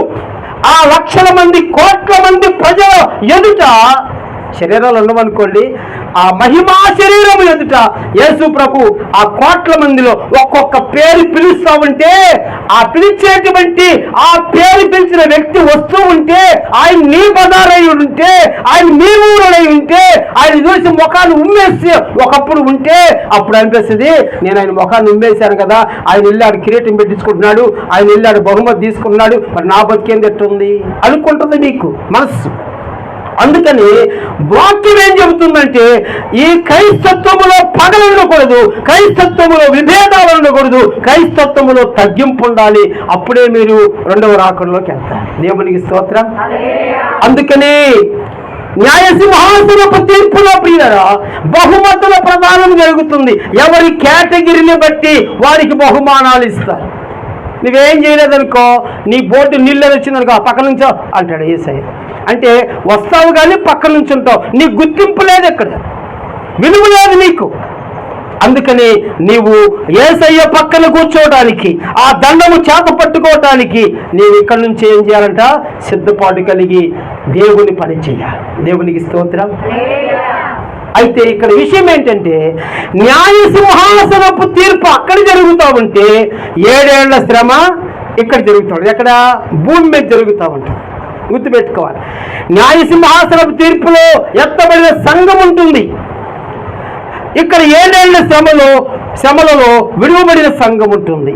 అన్ని జనులు ఉంటారు, నాస్తికులు ఉంటారు, యేసు క్రీస్తుని ఎరగనటువంటి ఇశ్రాయేలు ప్రజలు ఉంటారు, నామకార్థ క్రైస్తవులు ఉంటారు. నేను చెప్పుకున్న ఆయన్ని వీళ్ళందరూ కూడా కింద 7 ఏళ్ల శ్రమల కాలంలో ఉంటారు. ఎత్తబడిన వారు యోగ్యులు మటికి ఆ 7 ఏళ్ల విందు కాలంలో అంటే న్యాయసింహాసనపు తీర్పులో వారు ఉండబోతున్నారు. ఈ మాట గుర్తుపెట్టుకోవాలి. అంటే ఎత్తబడే సంఘములో నీవుంటే యేసు ప్రభువుతో నువ్వు ఉంటావు, లేకపోతే ఎక్కడ ఉంటావు చెప్పండి? 7 ఏళ్ల శ్రమలలో ఉంటావు. ఈ రెండిట్లో ఏది కావాలో మనం తెలుసుకోవాలి. శ్రమల్లో ఉంటావా, యేసు ప్రభుతో ఉంటావా అనేది మనం తెలుసుకోవాలి. అది మనం ఇక్కడ సరి చేసుకొని సిద్ధపరుచుకుంటే తప్ప అక్కడికి వెళ్తే ప్రయోజనం లేదు. 7 ఏళ్ల శ్రమల కాలం కూడా 7 ఏళ్ల శ్రమల కాలం ఇక్కడ ముగిసిపోతా ఉంది. అలాగే 7 ఏళ్ల న్యాయసింహాసనపు తీర్పు కూడా అక్కడ ఏమండి ముగిసిపోయింది. ఇప్పుడు 7 సంవత్సరములు పూర్తి కాగానే వినండి, యేసుక్రీస్తు ప్రభువారు తన సంఘాన్ని తీసుకొని, మధ్యాకాశంలో 7 సంవత్సరాలు ఉన్నారు కదా, సంఘాన్ని తీసుకొని ఆయన భూమి మీదకి వచ్చేటువంటి కాలం అది. ఆ దానిని ఏమంటారంటే బహిరంగ రాకడ అంటారు. చెప్పండి, ఏ రాకడ అంటారు? బహిరంగ రాకడ. ముందేమో రహస్య రాకడ, సంఘం ఎత్తబడుతుంది, 7 సంవత్సరాలు అక్కడ ఉంటుంది, తర్వాత తిరిగి వచ్చేదానిని బహిరంగ రాకడ. ఇప్పుడు సంఘాన్ని తీసుకుని ఎక్కడికి వస్తాడు ఆయన? సంఘాన్ని తీసుకుని ఎక్కడికి వస్తాడైనా అంటే మనము చూస్తాము, ఆయన సంఘమును తీసుకొని ఎవని ఒలీవల కొండ మీదకి వస్తాడు. బాగా వినాలి ఇప్పుడు ఇక్కడ నుంచి మీరు. సంఘాన్ని తీసుకొని యేసుక్రీస్తు ప్రభువుల వారు యెరూషలేమునకు తూర్పున ఉన్నటువంటి ఒలీవల కొండ మీదకి వస్తాడు. అర్థమవుతుందా? ఎక్కడికి వస్తాడు చెప్పండి? ఒలీవల కొండ మీదకి వస్తాడు. ఎవరిని తీసుకొని? సంఘాన్ని తీసుకొని వస్తాడు. ఇప్పుడు యేసుక్రీస్తు ప్రభువుల వారు సంఘాన్ని తీసుకొని ఒలీవల కొండ మీదకి వస్తున్నాడన్న సంగతి ఏమండి యేసుక్రీస్తు యొక్క ఏమండి వ్యతిరేకులు ఉన్నారు కదా, అంటే సాతాను యొక్క ఏజెంట్లు నేను చెప్పుకున్నాం కదా, అబద్ధ ప్రవక్త, అబద్ధ క్రీస్తు అనే వాళ్ళు ఉన్నారు కదా, వాళ్ళకి తెలుస్తుంది ఆయన సంఘాన్ని తీసుకొని ఒలీవల కొండ మీదకి వస్తున్నాడని చెప్పి ఏం చేశారంటే, ఆయా దేశముల నుండి ప్రజలందరినీ పోగు చేసుకొని ఏమండి అందరినీ కూడా పోగు చేసుకొని వీళ్ళేం చేస్తారంటే, ఈ 13వ అధ్యాయము 1వ వచనములో ఉన్నటువంటి క్రూర మృగము అనబడిన వాడు, 13వ అధ్యాయము 11వ వచనములో భూమిలో నుంచి వచ్చినటువంటి వాడు, వీళ్ళిద్దరూ కూడా ఏం చేస్తారు అంటే అనేక మందిని పోగు చేసుకొని ఆ కొండ దగ్గర యుద్ధం జరుగుతుంది. ఆ ఒలీవల కొండ మీద యుద్ధం జరుగుతుంది. ఆ ఒలీవల కొండ మీద జరిగే యుద్ధాన్ని ఏమని పిలిచారంటే హర్మగిద్యోను యుద్ధము అని పిలిచారు. చెప్పండి, ఏ యుద్ధం అంటే అండి? హర్మగిద్యోను యుద్ధం. ఇప్పుడు మనము ఇంకో విషయాన్ని కూడా జ్ఞాపకం చేసుకోవాలి. ఈ హర్మగిద్యోను యుద్ధము అనేది యుద్ధము పేరు కాదండి. చాలామంది పుస్తకాలు కూడా రాశారు. నేను కొన్ని చూస్తూ ఉంటాను కదా, పుస్తకాల్లో హర్మగిద్యోను యుద్ధం పేరున్నట్టు రాశారు. కాదు అసలు అది హర్ అనే మాటకు అర్థము కొండ. గుర్తుపెట్టుకో, హర్ అంటే కొండ. అంటే కొండ మీద జరిగేటువంటి యుద్ధము కనుక హర్మగిద్యోను అని చెప్పి అక్కడ ఆ యుద్ధము జరిగేటువంటి స్థలం పేరును బట్టి యుద్ధం అక్కడ ప్రకటించబడింది. అది గుర్తుపెట్టుకోవాలి. హర్మగిద్యోను యుద్ధము దగ్గర ఏం జరిగింది అంటే భయంకరమైనటువంటి యుద్ధం జరిగింది. అక్కడకు సాతాను వాడు రాలేదండి. అది గుర్తుపెట్టుకోవాలి. మరలా కొన్ని విషయాలు నోట్ చేసుకోవాలి. ఎవరు వచ్చారు అక్కడికి? ప్రకటన గ్రంథము 13:1 ఉన్నటువంటి ఆ కొమ్ములు గరిగినటువంటి క్రూర మృగము, 13:11 ఉన్నటువంటి భూమి మీద నుంచి వచ్చినటువంటి ఆ యొక్క అబద్ధ ప్రవక్త ఇద్దరు కలిసి అనేక మందిని తీసుకొని, ఏమండి అనేక మంది అంటే ఎవరు అనుకుంటున్నారు? అనేక మంది అంటే భూమి మీద అప్పటికి ఎంతమంది అయితే ఉన్నారో వారందరూ కూడా 666 ముద్ర వేయించుకున్న వారే. 666 ముద్ర వేయించుకున్నటువంటి వారు. అలాగే అందరూ వచ్చేసి ఇప్పుడు యుద్ధం జరిగింది అక్కడ. ఆ యుద్ధంలో ఈ ఇద్దరు కూడా అబద్ధ ప్రవక్త, అలాగే అబద్ధ ఉన్నాడు కదా ఇంకొకడు క్రూరమృగం, వాళ్ళిద్దరు కూడా చిత్తుగా ఓడిపోయి ఎవరిని ఇక్కడ ఉన్నటువంటి ఆ యుద్ధంలోకి వచ్చినటువంటి వారందరూ కూడా చంపబడతారు. వీళ్ళిద్దరిని తీసుకెళ్ళి ఏం చేస్తారంటే అగాధములో పాతాళంలో పడేస్తారు, నాశనం చేసేస్తారు అన్నమాట. హర్మగిద్యోను యుద్ధములో యేసుక్రీస్తు ప్రభువారి విజయం సాధిస్తారు. ఆ ఇద్దరిని తీసుకెళ్లి అగాధములో పడేస్తారు. మిగిలి ఉన్న ప్రజలందరూ కూడా నాశనమై చనిపోతారు. హర్మగిద్యోను యుద్ధం తరువాత యేసు ప్రభు వారి యొక్క రెండవ భాగం ఏంటంటే ఇప్పుడు 1000 ఏళ్ల పరిపాలనలోకి రావాలి. గుర్తుపెట్టుకోండి మాట. ఈ యుద్ధం జరిగిన తరువాత, యుద్ధం ఎక్కడ జరుగుతుంది? ఒలీవల కొండ మీద. ఒలీవల కొండ ఎక్కడ ఉంది? యెరూషలేముకు తూర్పు భాగంలో ఉంది. ఇప్పుడు సంఘాన్ని తీసుకొని ఆయన యెరూషలేముకు రావాలి. యెరూషలేములో ఉన్నటువంటి దేవాలయం దగ్గరికి రావాలి. ఇప్పుడు ఆ యెరూషలేము దగ్గరకు వచ్చేసరికి ఒక సంఘటన జరుగుతుంది. అదేమిటి అంటే బాగా వినండి. అక్కడ ఆ యెరూషలేములో 12 గుమ్మాలు కనిపిస్తే మనకి 4 పక్కల 4 మూడు 12 గుమ్మాలు మనకు కనిపిస్తాయి. అయితే యేసు ప్రభు వారు సంఘాన్ని తీసుకుని వెళ్ళేటువంటి ఆ రూట్ ఏంటంటే తూర్పు వైపున ఉన్నటువంటి గుమ్మములలో నుంచి ఆయన లోపలికి ప్రవేశించాలి. బాగా వినండి కొంచెం. ఆయన ఎలా పడితే అలా వెళ్ళేవాడు కాదు. ఆయన తూర్పున యెరూషలేముకు తూర్పున ఒలీవ కొండ ఉంది. అక్కడ హర్మగిద్యోను యుద్ధం జరిగింది. అక్కడ వారందరూ కూడా నశించిపోతారు. తరువాత సంఘాన్ని తీసుకుని యెరూషలేముకు వస్తాడు. వచ్చేసరికి ఏం జరిగింది అంటే ఆ తూర్పు వైపున గుమ్మాలు ఉంటాయి కదండి, ఆ గుమ్మములలో నుంచి లోపలికి ప్రవేశించాలి సంఘాలు తీసుకొని. అయితే ఆ గుమ్మములు మూసివేయబడి ఉంటాయి. ఈ మాట గుర్తుపెట్టుకోవాలి. యేసు ప్రభు సంఘాన్ని తీసుకొని ఆ గుమ్మములలోకి, తూర్పు గుమ్మములలోనికి వచ్చేసరికి ఏమవుతుందంటే గుమ్మములు మూయబడి ఉంటాయి. ఈ మాట మీరు గుర్తుపెట్టుకోవాలి. గుమ్మాలు మూయబడి ఉంటాయి. ఎందుకు గుమ్మాలు మూయబడి ఉంటాయి అనే దానికి కూడా ఏమండి, దానికి కూడా మనకు సూచన బైబిల్లో చక్కగా తెలియచేశాడు. ఒకసారి చదువుతారండి.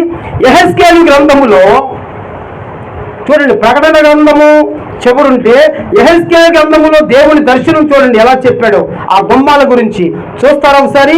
యెహెజ్కేలు గ్రంథము 44వ అధ్యాయము మొదటి వచనం చదవండి ఒకసారి. యెహెజ్కేలు గ్రంథము 44 మొదటి వచనం. తూర్పు తట్టు చూచు పరిశుద్ధ స్థలము యొక్క బయట గుమ్మపు మార్గమునకు అతడు నన్ను తోడుకొని రాగా. చూశారండి? ఆ గుమ్మము ఏమైందని చెప్పండి, మూయబడి ఉంది. ఎప్పుడు కూడాను మనం చెబుతున్నా, నేను ఒకటే చెబుతాను, ప్రకటన గ్రంథము చదవాలంటే దానికంటే ముందు దానియేలు గ్రంథం చదవాలి, తర్వాత పాత నిబంధన గ్రంథాలు టచ్ చేయాల్సింది కంపల్సరీగా. అంటే ఆయన హర్మగిద్యోను యుద్ధము తరువాత 1000 ఏళ్ల పరిపాలనకు ఆయన యెరూషలేములోకి వెళ్ళేటప్పుడు ఆ గుమ్మాలు మూయబడి ఉన్నాయి. ముందుగానే ప్రవచనం ముందు చూసారా 44:1. ఇప్పుడు ఆ గుమ్మము ఎందుకు మూయబడి ఉన్నది, ఇది కూడా గుర్తుపెట్టుకోవాలి. ఎందుకండి ఆ గుమ్మము మూయబడింది అనే మాట మనం చూస్తే మీకు ఒక విషయం చెప్తాను. క్రీస్తుకు పూర్వము 1520 నుంచి, బాగా గుర్తుపెట్టి అంకెలు కూడా వేసుకోండి, క్రీస్తుకు పూర్వం 1520 నుంచి 1566 వరకు, 1520 నుండి 1566 వరకు ఏమండి ఒక అతను ఏం చేశాడంటే యెరూషలేము యొక్క ప్రాకారములు కట్టించాడు. ఆ టైములో యెరూషలేము ప్రాకారములు కట్టబడి ఉన్నాయి చరిత్ర ప్రకారం 1520 నుంచి 1566 వరకు. కట్టించింది ఎవరు ఈ మధ్య కాలములో అంటే అక్కడ చరిత్ర చెబుతుంది, సుల్తాన్ సలేమేన్ అనేటువంటి ఒక ఆయన, అది కూడా రాసుకోండి, సుల్తాన్ సలేమేన్ అనేటువంటి ఒక ఆయన, ఒక ముస్లిం ఆయన ఏమండి ఆ యెరూషలేము యొక్క ప్రాకారాలు కట్టించాడట. ఈ సుల్తాన్ సలేమాన్ అనేటువంటి అతను, నాకు ఆశ్చర్యంగా ఉంది చదువుతుంటే, చరిత్ర బుక్ చూస్తుంటే, అసలు ముస్లిం ఆయన ఎలా కట్టించాడు అనిపించింది నాకు. ఒక క్రైస్తవ ఏమండి ఆ మందిరము చుట్టూ, ప్రాకారము చుట్టూ ఒక ముస్లిం ఆయన ఎలా కట్టించాడు అని దాన్ని తీక్షణంగా చూస్తే ఏమర్థమైందంటే ఈ సుల్తాన్ సలేమాన్ అనేటువంటి అతను ఎందుకు కట్టించాడు అంటే ఆయన ఒక క్రైస్తవ అమ్మాయిని పెళ్లి చేసుకున్నాడు. అది అక్కడ వచ్చినటువంటి విషయం ఏంటంటే ఈ ముస్లిమ్స్ ఆయన ఒక క్రిస్టియన్ అమ్మాయిని పెళ్లి చేసుకున్నాడు. మొత్తానికి ఎలాగైతేనేమి ఆ ప్రాకారము కట్టబడింది. అయితే అసలు విషయం ఏంటంటే ప్రాకారం అయితే కట్టబడింది, కానీ ఈ ప్రాకారము కట్టబడేటువంటి సమయంలో ఈ సుల్తాన్ సలేమాన్ అనేటువంటి అతనికి యేసు ప్రభు వారి యొక్క 2వ రాకడ ఏమైనా ముందుగా తెలిసిందో లేకపోతే ఎందుకు చేశాడో తెలియదు, కానీ ఆయన ఈ తూర్పు భాగం ఉన్నటువంటి గుమ్మాలు ఆయన కాలంలోనే మూసివేయబడ్డాయని చెప్పి చరిత్ర తెలియజేస్తాము. ఆయన ఊహించాడు ఈ తూర్పు వైపు ఉన్నటువంటి గుమ్మాలు. అయితే విషయం ఏమిటంటే గుమ్మాలు మూయబడినప్పటికీ కూడా ప్రభువుకి అన్నీ కూడా సాధ్యమే. ఆయనను చూసి ఆ గుమ్మాలన్నీ కూడా ఓపెన్ అయిపోయాయట. ఈ సంఘాన్ని తీసుకొని ఏమండి ఆయన లోపలికి వెళ్ళారు. ఏమని స్తోత్రం చెప్పండి. ఇప్పుడు లోపలికి వెళ్ళిన తరువాత ఆ యెరూషలేమును కేంద్రముగా చేసుకొని 1000 ఏళ్ల పరిపాలన జరగవలసి ఉన్నది. ఇప్పుడు 1000 ఏళ్ల పరిపాలన యెరూషలేమును కేంద్రముగా చేసుకొని జరగవలసి ఉంది. బాగా గుర్తుపెట్టుకోండి మాట. టైం అయిపోయింది 15 నిమిషాలు, అందుకని నేను తొందరగా చెప్పేస్తున్నాను. యెరూషలేమును కేంద్రముగా చేసుకొని 1000 ఏళ్ల పరిపాలన జరగబోతా ఉంది. నేను అడుగుతున్నాను మిమ్మల్ని, ఈ 1000 ఏళ్ల పరిపాలనలో ఎవరుంటారండి? ఏమనుకుంటున్నారు మీరు చెప్పండి ఒకసారి. ఈ 1000 ఏళ్ల పరిపాలనలో ఎవరుంటారు? చాలామంది ఏమనుకుంటున్నారంటే మేముంటామండి అంటున్నారు. మేముంటాం. నేను ఒకటే చెప్పగలను, ఈ 1000 ఏళ్ల పరిపాలనలో ఉండేది ఎవరు అంటే ఒకటి గుర్తుపెట్టుకోండి, అప్పటికి అందరూ కూడా నశించిపోతారు. ఎందుకంటే 7 ముద్రలు, 7 బోరలు, 7 పాత్రలు ఇవన్నీ కూడా భూమి మీదకి వచ్చేసరికి ఈ 1000 ఏళ్ల పరిపాలన వచ్చేసరికి అందరూ చనిపోతారు. అయితే 7 ఏళ్ల పరిపాలనలో ఎవరుంటారు అంటే ఒకటే మీరు గుర్తుపెట్టుకోండి, శరీరులుగా అంటే శరీరం దాల్చుకున్న వారు ఆ 1000 ఏళ్ల పరిపాలనలో ఎవరుంటారు అంటే నోట్ చేసుకోండి, ఆ 1,44,000 మంది అని రాశారు చూడండి. ప్రకటన గ్రంథం 7వ అధ్యాయంలో ఉంటుంది, 13వ అధ్యాయంలో కూడా ఉంటుంది అనుకుంటాను. ఆ 1,44,000 మంది ఆ 1000 ఏళ్ల పరిపాలనలోనికి వస్తారు. రెండవది 7 ఏళ్ల శ్రమల కాలములో అన్యజనులలో నుంచి కొంతమంది మారు మనసు పొంది, ఆ శ్రమలలో కొంతమంది యేసు ప్రభువును నమ్ముకున్న వారు ఉంటారు.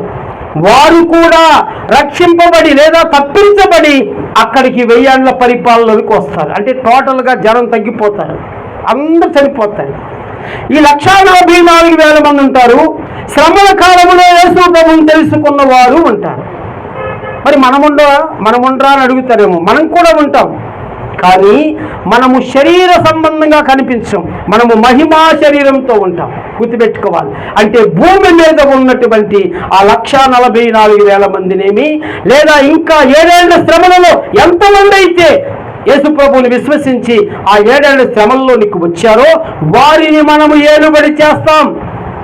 యేసు ప్రభువు రాజుగా ఉంటాడు, ఆయనకు మనము పక్క నుండి వారిని మనం ఏలుబడి చేసేటువంటి వారుగా ఉంటాం. కానీ ఆ 7 ఏళ్ల కాలంలో మనం శరీరంతో ఉన్నాం. ఇప్పుడు 7 ఏళ్ల కాలములో అంటే అర్మగిద్యోను యుద్ధం ముగిసేసరికి సాతాను ఏం చేయబడతాడు అంటే, అలాంటి సాతాన్ని బంధించి ఆ అగాధంలో పడేస్తాడు. ఈ 1000 ఏళ్ల కాలంలో సాతానుతో పని లేదు. ఇక సాతాను యొక్క ఆలోచనలు, సాతాను క్రియలు ఉండవు. 1000 ఏళ్ల కాలమంతా కూడా సమాధానకరముగా జరుగుతుంది, సంతోషంగా జరుగుతుంది. బాగా గుర్తుపెట్టుకోవాలి. 1000 ఏళ్ల కాలమంతా కూడా చాలా హ్యాపీగా ఉంటుంది.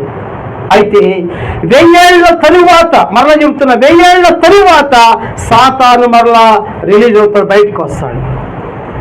ఈ 1000 సంవత్సరాల తరువాత అప్పటికి భూమి మీద కొంతమందే ఉన్నారని చెప్పుకుంటున్నాం కదా, వారు బహుగా విస్తరిస్తారు. 1000 సంవత్సరాలకి మరలా వాడి పిల్లలకని బహుగా విస్తరిస్తారు. యేసు ప్రభు వారి యొక్క 1000 ఏళ్ల పరిపాలన సమాధానముగా, శాంతియుతముగా ఉందని బైబిల్లో ఎన్నో విషయాలు రాశాడు. దానికి రెఫరెన్స్లు కూడా చాలా ఉన్నాయి.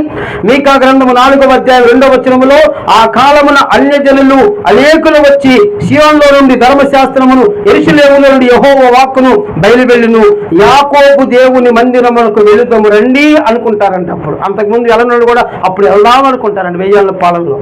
యెషయా గ్రంథం 11వ అధ్యాయము 6వ వచనంలో మీరు చూస్తే, తోడేలు గొర్రె పిల్ల యొద్ద వాసం చేస్తుందని, చిరుతపుల్లి మేక పిల్ల యొద్ద పండుకుంటుందని, ఆవులు ఎలుగులు కూడి మేస్తాయని, చిన్న పిల్లలు వచ్చి పుట్టల దగ్గర పాములతో ఆడుకుంటారని యెషయా రాశా. అంటే 1000 ఏళ్ల పరిపాలనలో శత్రువు లేడు కనుక, అపవాదు లేడు కనుక అంతా కూడా శాంతియుతముగాని ఉంటుంది అని మనము చూస్తాం. అయితే ఒక విషయం ఏంటంటే, 1000 ఏళ్ల పరిపాలన అనంతరం 1000 ఏళ్ల పరిపాలన ఎలా ఉన్నారు ప్రజలు? శాంతియుతంగా ఉన్నారు కదండి, సమాధానకరముగా ఉన్నారు. అయితే ఈ 1000 ఏళ్ల పరిపాలన పూర్తయిన తరువాత, సాతాను బయటకు వచ్చిన తరువాత ఏం జరుగుతుందో తెలుసా అండి? 1000 ఏళ్ల పరిపాలనలో శాంతియుతముగా ఉన్నటువంటి ప్రజలందరూ కూడా సాతాను మళ్ళా మోసం చేస్తూ ఉంటే వాడి మోసానికి వాడి వైపుకే వెళ్ళిపోతారు. మళ్ళీ బాగా గుర్తుపెట్టుకోవాలి. ఎంత శాంతియుతముగా 1000 ఏళ్ల పరిపాలన జరిగినా 1000 ఏళ్ల పరిపాలన పూర్తయ్యేసరికి సాతాను బయటికి వచ్చి అతడు మాయ చేసినప్పుడు మళ్ళా ప్రజలందరూ కూడా సాతాను పక్షానికి వెళ్ళిపోవలసి వచ్చింది. ఆ తరువాత 1000 ఏళ్ల తరువాత మనం చూస్తాము, భూమి నలుదిశల నుండి మనం చూస్తాం. 20వ అధ్యాయం 7వ వచనములో, ప్రకటన 27, 1000 సంవత్సరములు గడిచిన తరువాత సాతాను తానున్న చెరలో నుంచి విడిపించబడతాడు. సాతాను బయటకు వస్తాడు. బయటకు వచ్చిన తర్వాత భూమి నలుదిశల నుండి జనులు లెక్కకు సముద్రపు ఇసుకరేణుల వలె గోగు మాగోగు అను వారిని మోసపరిచి వారిని యుద్ధమునకు పోగు చేయుటకై వాడు బయలుదేరతాడు. అక్కడ ఏం జరుగుతుంది? మరి ఒక యుద్ధం జరుగుతుంది. ఆ యుద్ధము గోగు మాగోగు అనేటువంటి వాళ్ళిద్దరి పేర్లై, ఆ యుద్ధం పేరు కాదు అది, వాళ్ళిద్దరు మనుషులు ఉంటారు. వాళ్ళని పోగు చేసి మరలా అక్కడ యుద్ధం జరుగుతుంది. ఆ యుద్ధము తరువాత అంతా కూడా సమాప్తం అయిపోతుంది. గుర్తుపెట్టుకు, ఇంకేముండదు ఇక. అయితే ఇప్పుడు ఏం జరుగుతుంది అంటే, ఆ గోగు మాగోగు యుద్ధము తరువాత మరలా ఒక తీర్పు జరగబోతుంది. ఆ తీర్పే ధవళ సింహాసనపు తీర్పు. చెప్పండి, ఏ తీర్పు అంటని? ఈ ధవళ సింహాసనపు తీర్పులు ఎవరుంటారంటే ఎత్తబడిన సంఘం ఉండదు, విడిచిపెట్టబడిన వారు ఉంటారు, దేవుని మీద వ్యతిరేకస్తులు ఉంటారు, రక్షణ సువార్త చెప్పినా నమ్మని వారు ఉంటారు. ఏమండి, నామకార్థ క్రైస్తవులు ఉంటారు, అవిశ్వాసులు ఉంటారు, అందరూ ఉంటారు. మరి వారిని ఎందుకండి? ఆల్రెడీ చనిపోయారు కదా వాళ్ళందరూ. మరి వాళ్ళకి తీర్పు ఏంటి అంటే వాళ్ళని ఇప్పుడు నరకంలో వేయాలి, మండుచున్న అగ్నిగుండంలో అగాధంలో వేయాలి. అయితే వేసేటప్పుడు నన్ను ఎందుకు వేసావు అంటారు కదా వాళ్ళు. అందుకని వాళ్ళని ఎందుకు వేస్తున్నారో ఆ తీర్పు తీర్చడానికి ఆ ధవళ సింహాసనపు తీర్పును దేవుడు సిద్ధపరిచాడు. దేవునికి స్తోత్రం, చెప్పండి హల్లెలూయా. ఆ ధవళ సింహాసనపు తీర్పు తర్వాత ఏమండి, నరకానికి వెళ్ళే గుంపు నరకానికి వెళతారు.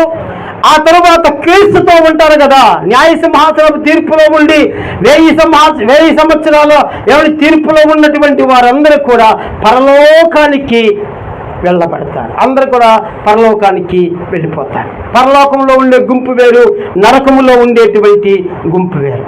దీనిని మనము ఇంకొక రకం కూడా అర్థం చేసుకోవాలి. ప్రభు చెప్పారు 21వ అధ్యాయంలో అంటారు, కొత్త భూమి కొత్త ఆకాశమును ఏమండి కలుగును అన్నాడు కదా. కొత్త భూమి కొత్త ఆకాశం అంటే ఏంటి? మళ్ళీ భూమి కలుగుతుందా, మళ్ళీ ఆకాశం వస్తుందా? చాలామందికి రకరకాల సందేహాలు కలిగి ఉన్నాయి. ఒకటి గుర్తుపెట్టుకోవాలి నేను. ఇప్పుడు మనం ఆది కాండంలోకి వెళ్ళాలి. మరలా ఆది కాండములోకి వెళ్తే కానీ ఈ కొత్త భూమి కొత్త ఆకాశం మనకు తెలియదు. గుర్తుపెట్టుకోండి, నేను ముగింపులోకి వచ్చేసాను. ఈ కొత్త భూమి కొత్త ఆకాశం తెలియాలంటే ఆది కాండంలోకి వెళ్ళాలి.